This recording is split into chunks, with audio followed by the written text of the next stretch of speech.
ورحمۃ اللہ وبرکاتہ۔ اعوذ باللہ من الشیطان الرجیم، بسم اللہ الرحمن الرحیم۔ یہ بہت ہی ایک آپ سمجھ لیں کہ ایک ہمارے لیے ایک چیک لسٹ ہے کہ اگر کوئی اپنے آپ کو یہ سمجھے کہ وہ مومن ہے،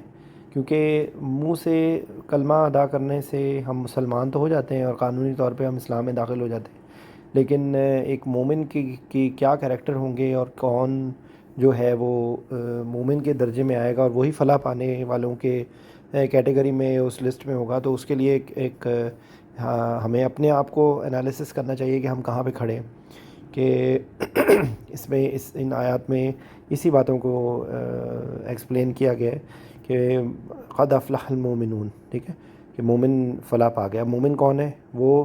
جو اپنی نمازوں کے اندر خشوع پیدا کرتے ہیں، ٹھیک ہے، الذین هم فی صلاتہم خاشعون، ٹھیک ہے، تو وہ لوگ ہیں جو کیا کرتے ہیں، نمازیں صرف پڑھنا نہیں ہے، نمازوں کے اندر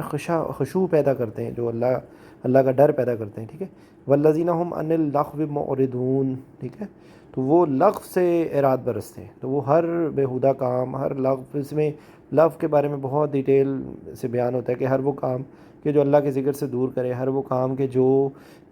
خیر کا نہ ہو، اس کو ہم لغو کی کیٹیگری میں کریں گے تو وہ بیہودہ باتیں اور وہ ساری چیزیں، ٹھیک ہے۔ پھر اس کے بعد دیکھیں والذین هم للزکاۃ فاعلون، تو جو زکوٰۃ جو ہے نا وہ ادا کرتے ہیں، ٹھیک ہے۔ اچھا، اس کے بعد دیکھیں نماز کے اندر خشوع کا ہے، لغو سے بچنے کا ہے، زکوٰۃ کا ہے، اور اس کے بعد جو ہے اگلی 3 آیات کے اندر بیسیکلی جو اپنی شرم گاہوں کی حفاظت کرتے ہیں، کہ جو اپنے آپ کو حرام کام سے بچا کے رکھتے ہیں، ٹھیک ہے، تو وہ بیسیکلی یہ والذین هم لفروجہم حافظون، اپنی فرج جو ہے شرم گاہوں کو کہتے ہیں، اس کی حفاظت کرتے ہیں، اور جو ہے وہ صرف اپنی ازواجہم او ما ملکت، جو پہلے جو باندیوں کا ایک نظام تھا اس وقت جس وقت اجازت تھی، اس بات کا ذکر ہے کہ بیسیکلی کہ جو الا علی ازواجہم او ما ملکت ایمانہم فہم غیر ملومین، تو یہ جو حلال میں رہتے ہیں تو ان پر کوئی ملامت نہیں کی جائے گی، ٹھیک ہے، غیر نہیں کی جائے گی سوائے ان کے جو اس حلال پہ رہیں گے، اور اگر اس کو کوئی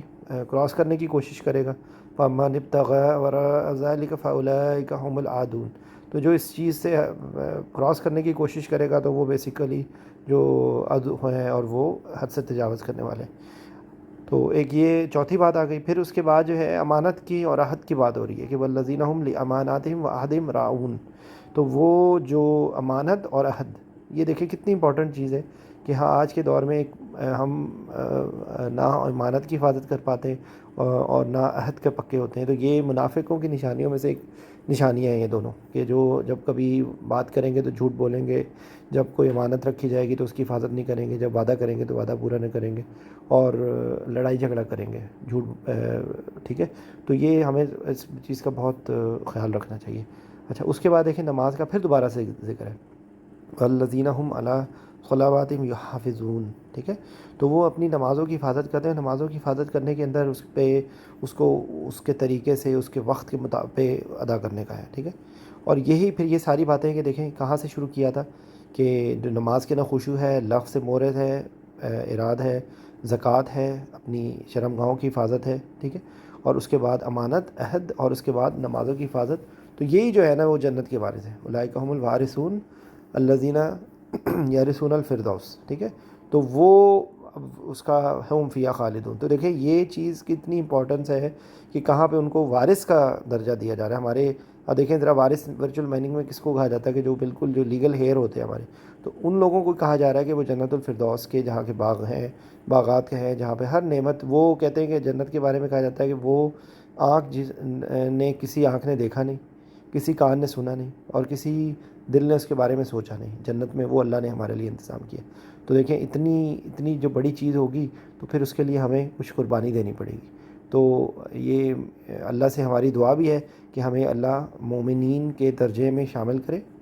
اور ہم لوگوں کو ہر اس کام سے بچنے کی توفیق عطا کرے کہ جو ہمیں اللہ کے رستے سے دور کر سکتی ہے۔ تو اللہ ہم سب کو اپنے حفظ امان میں رکھے۔ آج 21ویں شب ہے، تو اللہ ہم سب کو جو ہے وہ شب قدر نصیب کرے، اور جو ہے وہ ہم اس کے لمحات کو اللہ کی خوشنودی کے لیے استعمال کر سکیں۔ السلام علیکم ورحمۃ اللہ وبرکاتہ۔